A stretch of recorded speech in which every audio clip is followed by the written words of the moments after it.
Welcome to Atmanramayana, where timeless wisdom meets modern insight. Join me, Svetanusha, and our resident expert Srini as we embark on a journey through the sacred narrative of the Ramayana.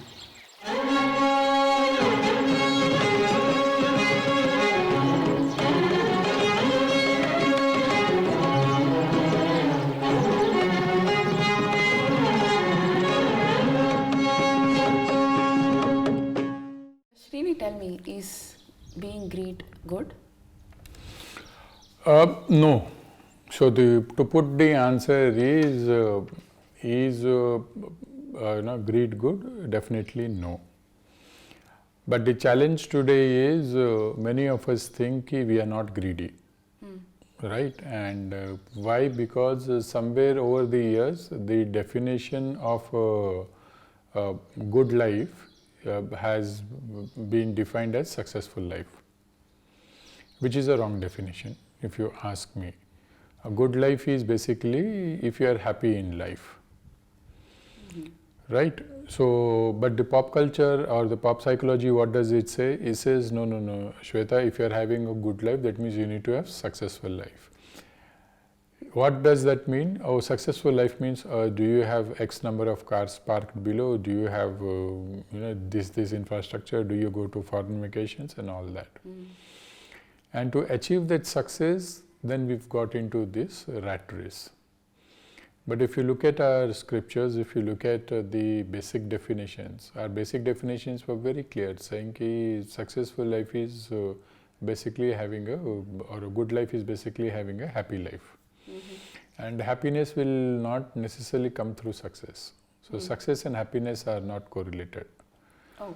In fact, I had a very interesting conversation a few weeks back. So this gentleman who's a dear friend now said, he wanted to be the fastest and the youngest VP in a large multinational company he was working. And he says he was in the US, I think it was New York or something he said. And he said the day they announced that I become the VP and I was the youngest VP in the history of 100-year-old company. And he says, I was very happy and I was driving home to tell my friends and family.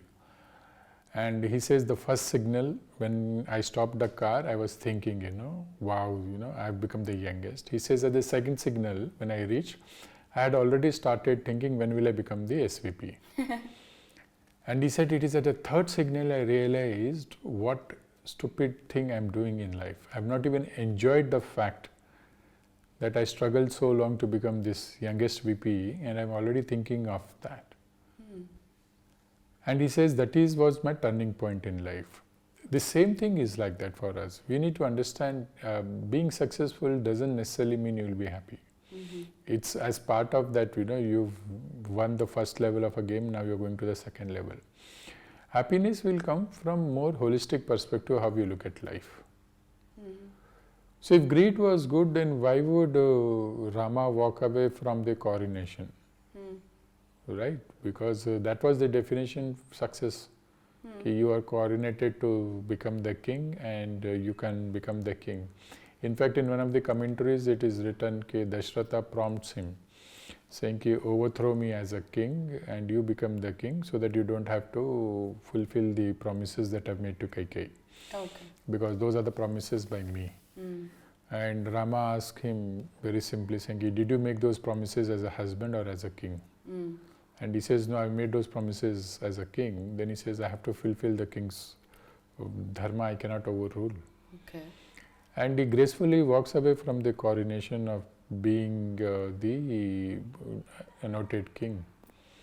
Just imagine, just 24, not even 24 hours, you were told that you will be the king and now you are walking away to your, yes. But he does it. And if greed was good, then probably would have stayed back, he would have fought, he would have looked for reasons and excuses to be the king, but he decides to walk away.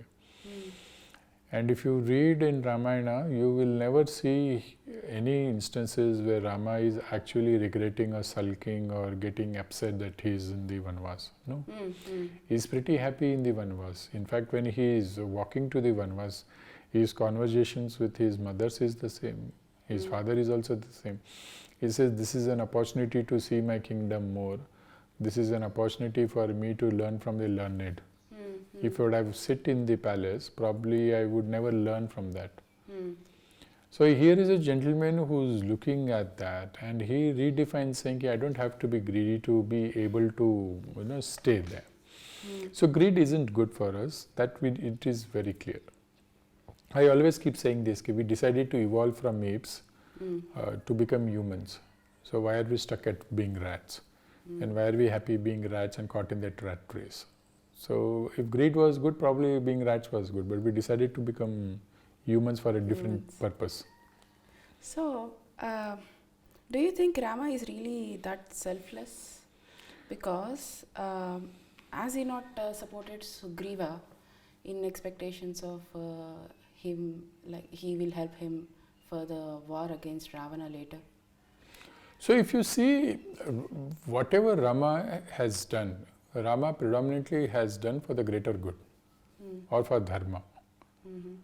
So even when he promises Sugriva to help him become the king, the overall arching principle is to defeat Ravana and to stop the adharma being done by Ravana. And he says that is the overarching goal, to end adharma.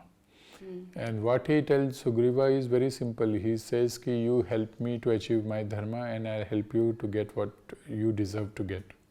So that is again a trade.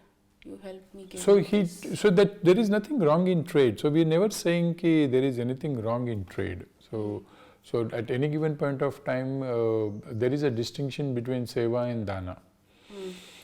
So there is nothing wrong in trade.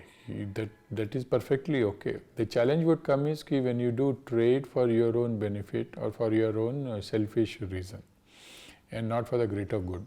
Okay. So why are you doing it? Why are you getting into an alliance? Why are you trying to do something?